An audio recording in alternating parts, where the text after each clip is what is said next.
ಭಕ್ಷಿಸುವುದಕ್ಕೆ ಮನ ಮಾಡಿದ್ರು. ಬೇಲಿ ಹಾಕಿಯೇ ಪ್ರಯೋಜನ ಇಲ್ಲ ಮುನಿಗಳೇ. ಕರೆಗೆ ಬೇಕಲೆಯಪ್ಪ ಆದಂತಹ ಸಾಗರವೇ ಎಲ್ಲವನ್ನು ತೊಡಗಿಸ್ತೇನೆ ಅಂತ ಮುಂದೆ ಬಂದರೆ ಏನುಂಟಮ್ಮ ಪರಿಹಾರ?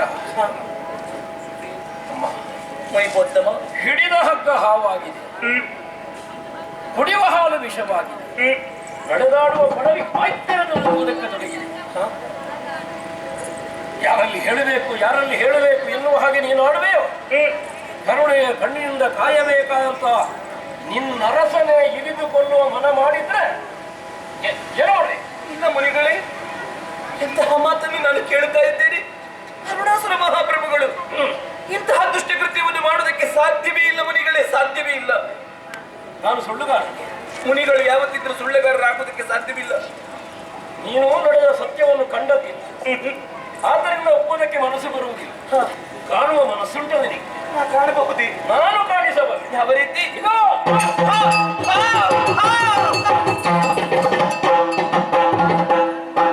ಅಮ್ಮನಿಗೆ ಏನಾಯಿತು?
ಮುನಿ ವಧುಗಳನ್ನು ಹಿಂಸಿಸುವುದು, ಯಜ್ಞ ಯಾಗಾದಿಗಳನ್ನು ಹಾಳಿಸುವುದು, ಸಾಲದಕ್ಕೆ ದೇವಲೋಕವನ್ನು ಏರಿ ಇಂದ್ರಾದಿ ಸುಮನಸರನ್ನು ಬಡಿದೋಡಿಸುವುದು, ಎಲ್ಲ ದೃಶ್ಯವನ್ನು ನಾನು ಕಣ್ಣಾರೆ ಕಂಡೆ. ಆದರೆ ಪತಿವ್ರತೆಯಾದಂತಹ ಶಚೀದೇವಿ ತನ್ನ ಗಂಡನಿಗೆ ಆದಂತಹ ಈ ಅಪಮಾನವನ್ನು ಕಂಡು ನೇರವಾಗಿ ಪೂಜಾ ಮಂದಿರವನ್ನೇ ಪೊಕ್ಕು ಸಹಸ್ರದಳ ಕಮಲದಲ್ಲಿ ದುರ್ಗಾ ಮಾತೆಯನ್ನೇ ಪೂಜಿಸಿ ಅವಳನ್ನು ಮೆಚ್ಚಿಸಿ ಶಚೀದೇವಿಯ ಪ್ರಾರ್ಥನೆಗೆ ಒಲಿದಂತಹ ಆ ದುರ್ಗಾ ಮಾತೆಯಿಂದ ದಿವ್ಯ ಜ್ಯೋತಿಯನ್ನು ಹೊರಬಂತು. ಆ ದಿವ್ಯ ಜ್ಯೋತಿ ನನ್ನ ಪತಿದೇವರನ್ನು ಅಟ್ಟಿಸಿಕೊಂಡು ಹೋಗುವಂತಹ ಭೀಕರ ದೃಶ್ಯವನ್ನು ನಾನು ಕಂಡೆ ಗುರುಗಳೇ, ಭೀಕರ ದೃಶ್ಯವನ್ನು ಕಂಡೆ. ನಿಮ್ಮಲ್ಲಿ ಬಿದ್ದು ಬೇಡಿಕೊಳ್ಳುವುದು ಒಂದೇ, ಮುನಿಗಳೇ, ನನ್ನ ಮಾಂಗಲ್ಯ ಭಾಗ್ಯವನ್ನು ಉಳಿಸಿಕೊಡಬೇಕು. ಮುನಿಗಳೇ, ಮಾಂಗಲ್ಯ ಭಾಗ್ಯವನ್ನು ಉಳಿಸಿಕೊಡಬೇಕು. ಯಾರು ಹೊಣೆಯೋ?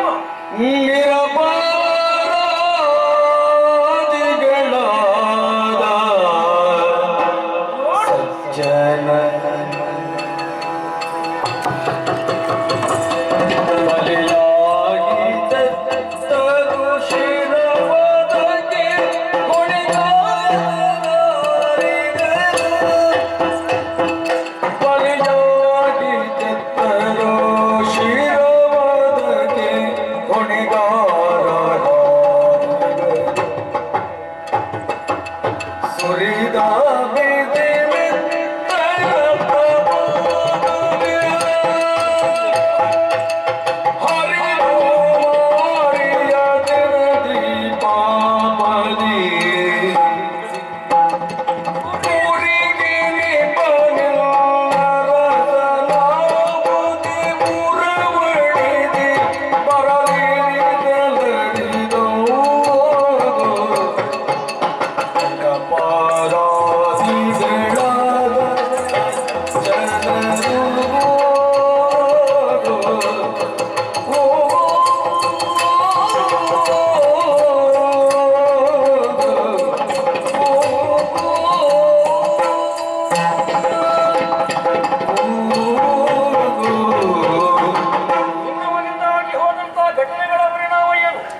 ಸ್ವಾರ್ಥ ಚಿಂತನೆಯ ತಾಯಿ ಇಲ್ಲ. ಯೋಚಿಸಿ. ಪ್ರಜಾಜನರಿಗೆಲ್ಲ ಅರಸನು ತಂದೆಯ ಸಮಾನ ಎನ್ನಿಸಿಕೊಡುತ್ತಾನೆ. ಮಹಾರಾಜ್ಞಿಯಾದವಳು ತಾಯಿಯಾಗುತ್ತಾಳಲ್ವಿ? ಯಾವ ತಾಯಿ ತಾನು ತನ್ನ ಮಗಳಂದಿರ ಸೌಭಾಗ್ಯವೆಲ್ಲ ವಂಚಿಸಲ್ಪಡಬೇಕು, ಹರಿದು ಹೋಗಬೇಕು ಅಂತ ಯೋಚಿಸ್ತಾಳೆ? ಖಂಡಿತ ಇಲ್ಲ. ನೋಡಿದೆಯಲ್ಲ ನೀನು ಎಷ್ಟು ಮಂದಿಗಳ ಕಗ್ಗೊಲೆಯಾಗಿ ಹೋಗಿದೆ. ಅಪರಾಧಿಗಳೇ ಕಾಲೋಚಿತವಾಗಿ ಮರಣವನ್ನು ಹೊಂದಿದರೆ ಯಾರ ರಕ್ಷಣೆಗಾದ ಪ್ರಾಣಾರ್ಪಣೆಯನ್ನು ಮಾಡಿದರೆ, ನಿರಪರಾಧಿಗಳಮ್ಮ ಪರಮ ಸಜ್ಜನಿಗಳು ತನ್ನ ಸ್ವಾರ್ಥಕ್ಕಾಗಿ ಅವರೆಲ್ಲರ ಕತ್ತನ್ನು ಕತ್ತರಿಸಲಾಯಿತು. ಸತ್ಯದ ಶಿರಸನ್ನು ಕತ್ತರಿಸಿದಂತಹ ಸುರಿದಂತಹ ರಕ್ತ ಪ್ರವಾಹವು ನೀನು ಕಂಡ ಜ್ಯೋತಿ ಹರಿದು ಸರಿದು ಉರವಣಿಸಿ ಬರುತ್ತಾವು. ಯಾಕೆ ಗೊತ್ತು? ಯಾಕೆ ಅಪಕೃತ್ಯವನ್ನು ಸಿಗುವ ಮೂಲಕವಾಗಿ ಲೋಕದ ದೃಷ್ಟಿಯಲ್ಲಿ ಕುರಿ ಸಮಾನನಾದ ನಿನ್ನ ಅರಸನನ್ನು ಬಲಿಗೊಳ್ಳುವುದಕ್ಕಾಗಿ ತಡೆಯುವವರು ಇದ್ದಾರೆ. ನಾ ಸಾಧ್ಯವಲ್ಲ ಮುನಿಗಳೇ.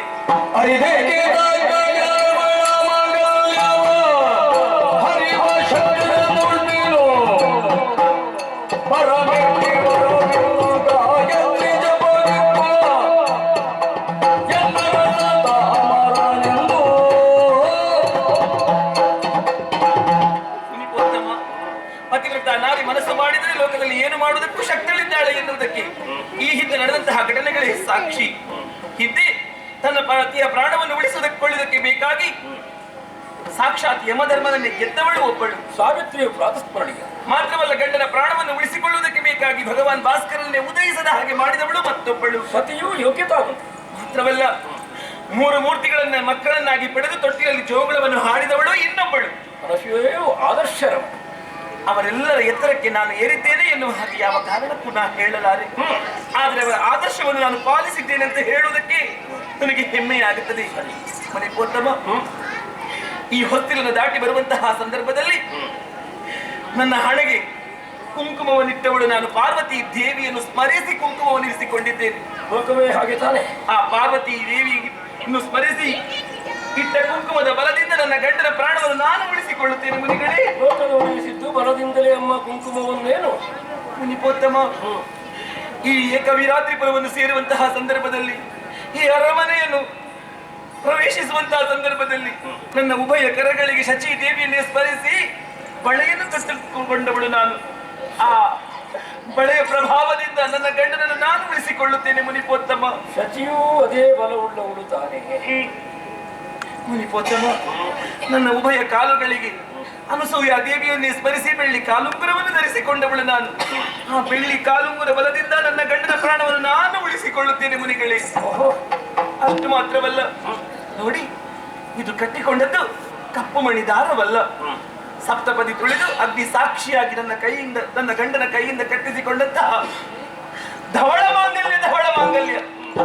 ಈ ಮಾಂಗಲ್ಯದ ಬಲದಿಂದ ನನ್ನ ಗಂಡನ ಪ್ರಾಣವನ್ನು ನಾನು ಉಳಿಸಿಕೊಳ್ಳುತ್ತೇನೆ. ಹೆಚ್ಚೇಕೆ ನನ್ನ ಗಂಡ ಏನು ಸಾಮಾನ್ಯದವರೇ? ಅಸಾಮಾನ್ಯ. ಹೌದು, ಹೇಗೆ?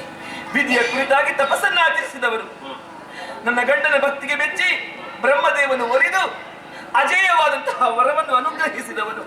ಅಷ್ಟು ಮಾತ್ರವಲ್ಲ, ಶಾರದಾ ದೇವಿಯನ್ನೇ ಮೆಚ್ಚಿಸಿ ಗಾಯತ್ರಿ ಮಂತ್ರವನ್ನು ಶಾರದಾ ದೇವಿಯೇ ಉಪದೇಶಿಸಿದವಳು. ತ್ರಿಕಾಲದಲ್ಲಿಯೂ ಗಾಯತ್ರಿ ಮಂತ್ರವನ್ನು ಪಠಿಸುತ್ತಾರೆ. ಬ್ರಹ್ಮದೇವನ ವರಬಲ, ಗಾಯತ್ರಿ ಮಂತ್ರದ ಬಲ, ನನ್ನ ಪಾತಿವೃತ್ಯದ ಬಲ ಇದೆಲ್ಲ ಇರುವಾಗ ನನ್ನ ಗಂಡ ಅಮರರಲ್ವೇ? ಮುನಿಗಳೇ, ನನ್ನ ಗಂಡ ಅಮರರಲ್ವೇ? ಪ್ರಶ್ನೆಯೇ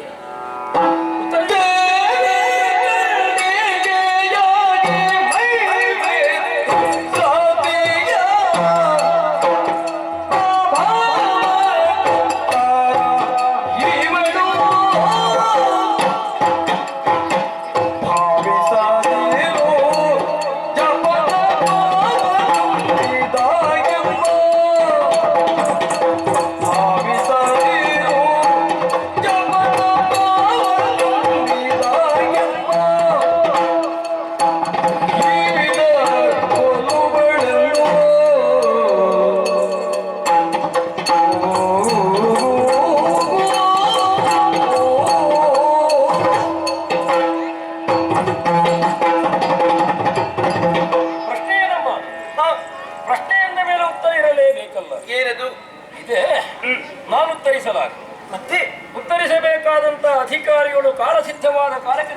ವರವನ್ನು ಕೊಟ್ಟೇ ಕೊಡುತ್ತಾರೆ. ಹೇಗದು?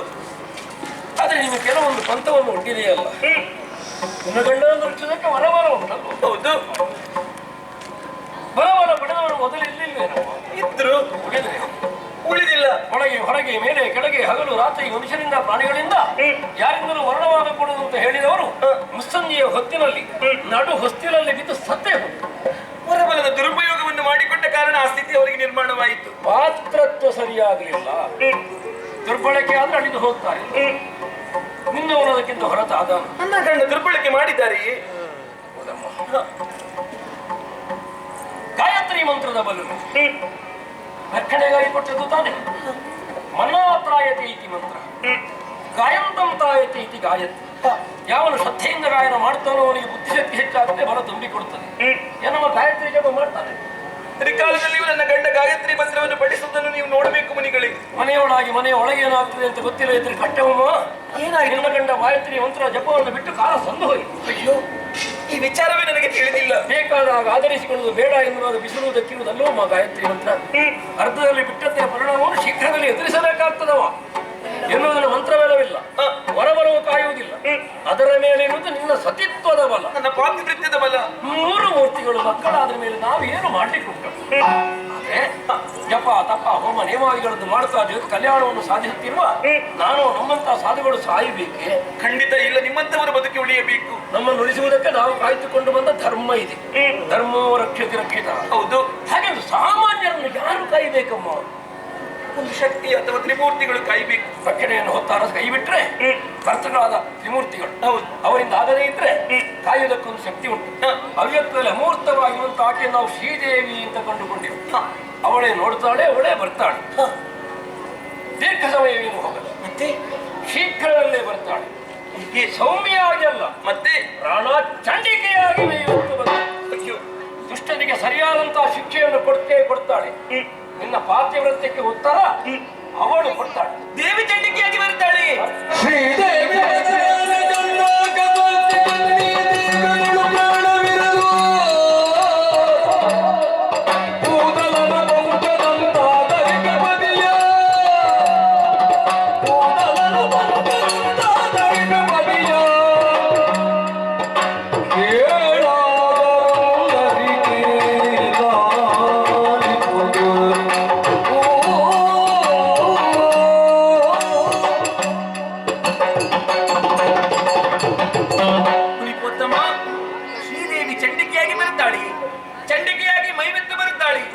ಯಾವ ತಾಯಿಯಾದರೂ ತನ್ನ ಮಗಳ ಮಾಂಗಲ್ಯ ಭಾಗ್ಯವನ್ನು ಹರಿಯುವುದನ್ನು ನೋಡುತ್ತಾಳೆ? ಖಂಡಿತ ಇಲ್ಲ. ಅವಳ ಪದತಲದಲ್ಲಿ ಬಿದ್ದು ಬೇಡಿಕೊಳ್ಳುತ್ತೀರಿ, ಅಮ್ಮ ನನ್ನ ಮಾಂಗಲ್ಯ ಭಾಗ್ಯವನ್ನು ಉಳಿಸಿಕೊಡಮ್ಮ ಎನ್ನುವ ಹಾಗೆ ಬೇಡಿಕೊಳ್ಳುತ್ತೀರಿ ಮುನಿಗಳೇ, ಬೇಡಿಕೊಳ್ಳುತ್ತೀರಿ. ಅದಕ್ಕಿಂತಲೂ ಮಿಗಿಲಾಗಿ ನೋಡಿ, ನಾನು ನಿಂತಹ ಈ ಭೂಮಿಯ ಮೇಲೆ ಆಣೆ ಮಾಡಿ ಹೇಳ್ತಾ ಇದ್ದೀನಿ, ನಿಮ್ಮ ಪದತಲದ ಆಣೆಯಾಗಿ ಸತ್ಯ ಸೂರ್ಯ ಚಂದ್ರನ ಮೇಲೆ ಆಣೆ ಮಾಡಿ ಹೇಳ್ತಾ ಇದ್ದೇನೆ, ನನ್ನ ದೇಹದಲ್ಲಿ ಪ್ರಾಣ ವಾಯು ಇರುವ ತನಕ ನನ್ನ ಗಂಡನ ಒಂದು ಕೂದಲನ್ನು ಕೊಂಕದಂತೆ ನಾನು ಆಚರಿಸುತ್ತೇನೆ.